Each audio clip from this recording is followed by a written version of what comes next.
क्या शुभ नाम है आपका? मैं लक्ष्मी नारायण। लक्ष्मी नारायण जी, आपका क्या प्रोफेशन है? मैं पत्रकार हूँ।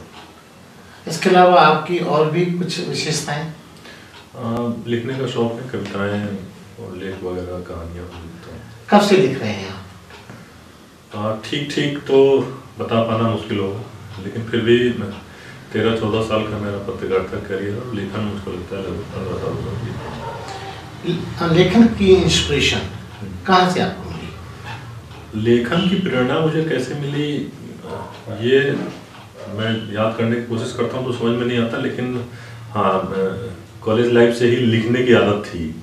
लिखना, फिर उसको अखबारों में भेजना, इस तरह की आदत थी और लिखते लिखते फिर उसमें रुचि बढ़ती गई।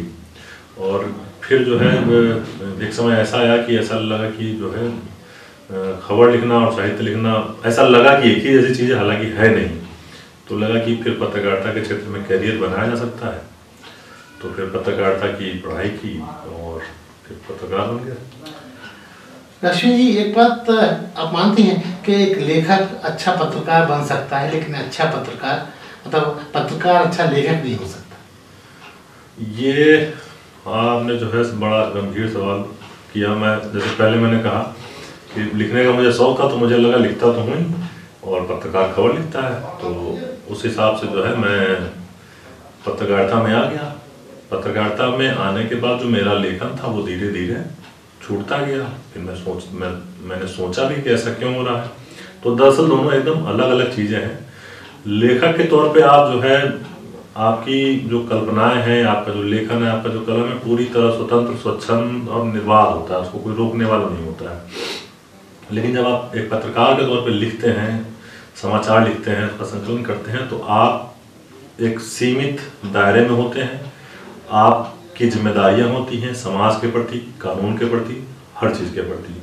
तो फिर जो है, और जब आप बंधन मुक्त नियमबद्ध लेखन जब करने लगते हैं, जिसको कि हम समाचार कहते हैं, तो फिर उस तरह की जो स्वच्छंदता होती है, तो लगता है कि फिर वो क्या है। तो एक साथ दोनों को साध पाना बड़ा चैलेंजिंग होता है, बहुत सारे लोग नहीं साध पाते हैं। लेकिन लक्ष्मी जी तो साध रहे हैं, तो इसके पीछे क्या रहस्य है? ये भी कह सकते हैं कि जब हम एक पत्रकार के तौर पे बहुत सारी घटनाएं, परिघटनाएं आपके सामने होती हैं और जो आपको दिखता कुछ और है और आप कल्पना करते हैं कि इसके पीछे कहानी कुछ और होगी, तो चूंकि एक पत्रकार के तौर पे आपके पास उसमें उतने फैक्ट नहीं होते हैं कि आप उसको खबर का रूप दे सकें, लेकिन आप अपनी कल्पनाओं की उड़ान छोड़ते हैं कि इसमें आखिर क्या हुआ होगा। तो फिर वो जब खबर से हट के एक लेखक के तौर, पत्रकार से हट के एक लेखक के तौर पे जब आप सोचते हैं, तो जो आपके अचेतन मन में जो कल्पनाएं होती हैं, उन घटनाओं को लेकर जो आप आगे और जो पीछे सोचते हैं, जो खबर की परिभाषा में नहीं आती है, तो फिर आप उसको साहित्य, कविता, कहानी के रूप में, आलेख के रूप में, वो आप जो अपने भीतर की बात है उसको आप निकाल लेते हैं। कभी मन की जब बात हो रही है तो आप किस तरह की रचनाओं का उत्पादन करते हैं? रचनाएं पहले तो जब पत्रकारिता में नहीं था तो सामान्य तरह की जो कविताएं हैं, जो मन में आ जाता था किसी भी विषय पे, समाज को उस तरह से देखा नहीं था। लेकिन जब पत्रकारिता में आया तो अपने रोज़मर्रा में जो चीज़ें देखते हैं, लोगों के जो अनुभव हैं, लोगों की जो समस्याएं हैं, जो समाज की विकृतियाँ हैं, तो कई बार कई विषय ऐसे होते हैं जिस पे अपने आप कुछ ना कुछ लिख जाता है। क्या मानते हैं कि पत्रकारिता का धर्म बहुत जिम्मेवारी वाला होता है, लेकिन इन दोनों वैसी स्थिति देखी नहीं जा रही मीडिया की तरफ से? पत्रकारिता हमेशा से ही एक चुनौती भरा कर्म रहा है और दो धाराएं हमेशा से रही हैं, और पत्रकारिता की शुरुआत से लेके और अब तक हमेशा कमियां भी रही हैं, सुधार की संभावनाएं भी रही हैं। ये बात सही है कि समाज के विभिन्न अंगों में जिस तरह की गिरावट आई है, उसका असर पत्रकारिता पर भी पड़ा है। समाज से ही सब कुछ निकलते हैं, चाहे पत्रकार हो, चाहे अन्य पेशे के लोग हों। तो पत्रकारिता पे जो गिरावट हमें देखने को मिल रही है, उसका मूल कारण समाज में है। समाज नैतिक रूप से नीचे की ओर आया है, और जितना वो नीचे आया है उतनी ही गिरावट, जैसे अन्य पेशों में है, उतनी ही गिरावट हमको मीडिया में भी देखने को मिल रही है। चूँकि हम मीडिया से हैं, इसलिए हम इस पेशे की अधिक चिंता करते हैं, और इस पेशे में जिस तरह की गिरावट आ रही है वो चिंता की बात है। उसको सुधारने के प्रयास सभी लोगों की ओर से होने चाहिए। लक्ष्मी भाई जो एक कवि भी हैं, एक अच्छे पत्रकार के रूप में जाने माने जाते हैं, असल में वो अंदर से कैसे हैं? उनकी ऐसी कोई खूबी जो वो किसी को बताते ही नहीं है, जब शुदा है, वो जरूर शेयर करें। मुझे लगता है मुझ में कोई खूबी नहीं है, और मैं तो बस ऐसे ही अब खूबी पूछी जाए तो मुझे खूबी तो नहीं कह सकता, लेकिन हाँ शौक है मुझे खबरें लिखने का, कविताएं लिखने का। कभी कभी समय मिल जाता है तो कभी कभी तो कुछ कहानियां याद लिख लेता है, लेकिन खूबी मैं अब तक नहीं समझ पाया कि मुझ में क्या खूबी है। वो है दिया तले अंधेरा पता नहीं होता है मुझको तो अब इसमें क्या कहें, मैं खूबी तो आप ही बता सकते हैं कि मुझ में क्या खूबी है, मैं अभी तक नहीं पहुंच पाया हूँ। लक्ष्मी भाई, अगर आपसे ये पूछा जाए कि आपकी रचना धर्मिता, पत्रकारिता सबको मिला के एक औसतन अगर आपसे ये जानकारी मांगी जाए, तो क्या ये पूछा जा सकता है कि लक्ष्मी भाई के अगले जन्म में फिर वापस लक्ष्मी शर्मा बन के पैदा होना चाहेंगे? निश्चित तौर पे जन्मांतर का तो क्या कहा जाए, ये बहुत गूढ़ विषय है, लेकिन अगर सिंपल साधारण जैसा कि आपका सवाल है कि क्या यही अवसर मिला तो क्या इसी रूप में आना चाहेंगे, निश्चित तौर पे। पत्रकारिता एक रोमांचक प्रोफेशन माना जाता है, बहुत सारे लोगों की इसमें इच्छा होती है कि वो आए, तो क्या आप मानते हैं कि नई पीढ़ी को इसमें दखलंदाजी या उसमें कैरियर के रूप में इसको अपनाना चाहिए? पत्रकारिता कैरियर के रूप में बहुत चुनौती भरा कर्म है। बाहर से देखने में जिस तरह का दिखता है वैसा है नहीं। यहाँ हर रोज का संघर्ष है, हर खबर का संघर्ष है, हर घंटे का संघर्ष है, हर मिनट का संघर्ष है। यदि आपको ये लगता है कि आप जीवन के आखिरी पड़ाव तक संघर्ष कर सकते हैं तो आप यहाँ आए। अगर आप में हर रोज हर मिनट संघर्ष करने की क्षमता नहीं है तो इस पेशे में कतई न आए। बाहर से जैसा दिखता है वैसा नहीं है, संघर्षों वाला व्यवसाय है। आपको लोगों को, आपको नकारात्मक वातावरण में रह के पूरी समाज को, पूरी दुनिया को एक सकारात्मक रास्ता दिखाना है। तो ये बहुत चुनौती भरा कर्म है। बहुत सारे लोग इसमें आते हैं फिर निराश होते हैं, उन्हें इसमें तमाम खामियां दिखती हैं। हर पेशे में खामियां हैं, लेकिन इस पेशे में चूंकि आप समाज की जितनी नकारात्मक चीजें हैं उसको करीब से देखते हैं, उसका आप पे असर भी पड़ता है। उन असर के बीच में रहते हुए खुद को और समाज के प्रति जो आपकी जिम्मेदारी है उसको निभाना बहुत चुनौतीपूर्ण होता है। इस चुनौती को जो लोग नहीं समझ पाते हैं वे फिर कुछ समय बाद परेशान होते हैं, तो वो अपना नुकसान करते हैं। तो पूरी तैयारी के साथ आए। अगर जूझने की क्षमता हर मिनट हर पल जीवन भर के लिए है तो आए, अन्यथा ये तलवार पे चलने जैसा कर्म है, फिसल भी सकते हैं, दुर्घटना भी हो सकती है। इस प्रोफेशन में पॉलिटिकल प्रेशर बहुत रहता है, पॉलिटिकल लोगों का दखलंदाजी बहुत होती है, क्या कहना चाहेंगे?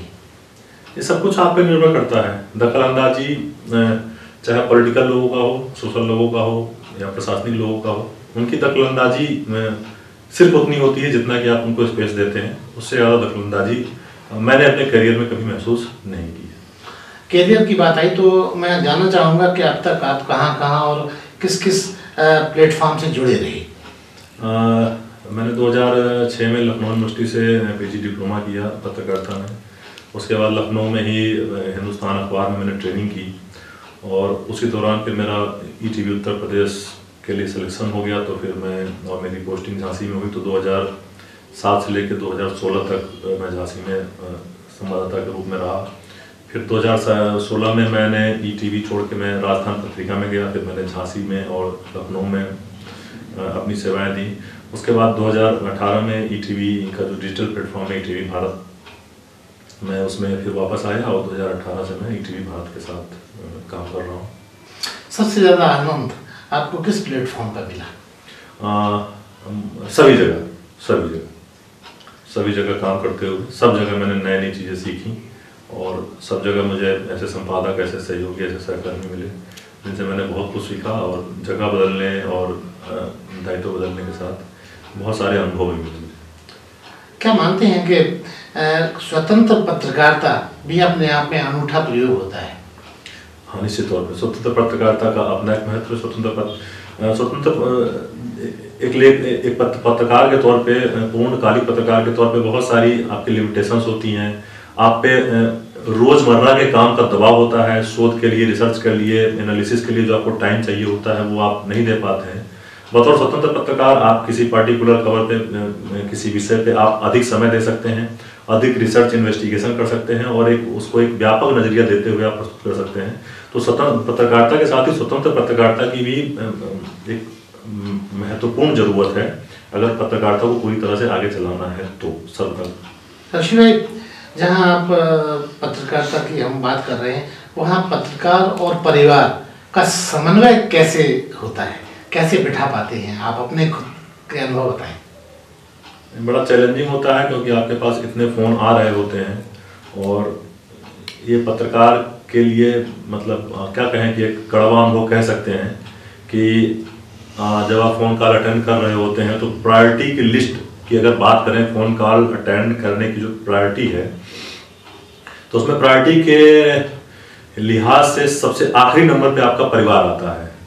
ये बात लोग नहीं समझ पाएंगे, वो एक अलग बात है, लेकिन मैं बता रहा हूँ आपको कि जो पत्रकार होता है उसके लिए हर फ़ोन कॉल जो उसका नंबर सेव है, जो नंबर सेव नहीं है, क्योंकि उसको मालूम है पता नहीं कौन सा व्यक्ति उसको कौन सी सूचना देना चाह रहा है, तो उसके लिए पूरी दुनिया के सारे फ़ोन कॉल इंपॉर्टेंट होते हैं। वो सिर्फ उन फ़ोन कॉल्स को काटता है जो उसके अपने परिवार के होते हैं, घर के होते हैं, बीवी बच्चों के होते हैं, माँ बाप के होते हैं, क्योंकि उसे मालूम है कि इनकी बातें हम बाद में सुन लेंगे।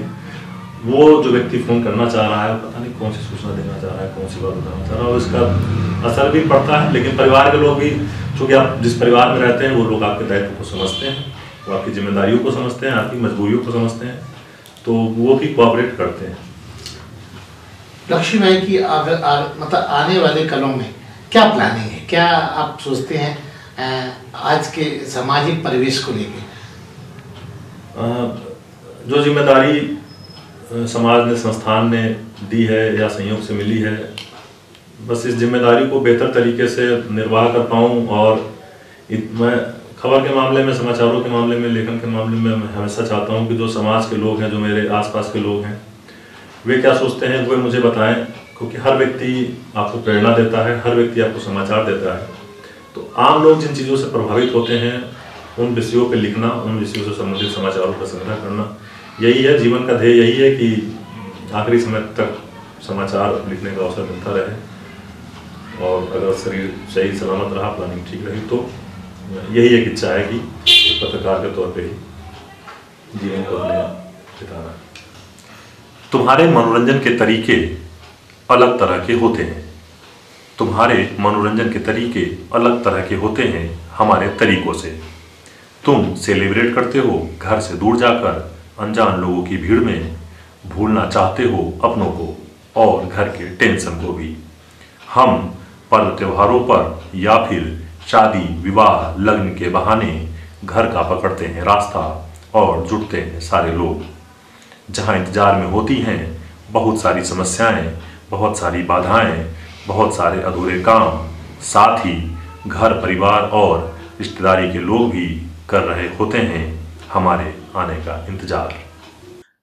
अरे हाँ, इस चैनल को लाइक और सब्सक्राइब करना ना भूलें। देखते रहिए बंजारा बीट्स।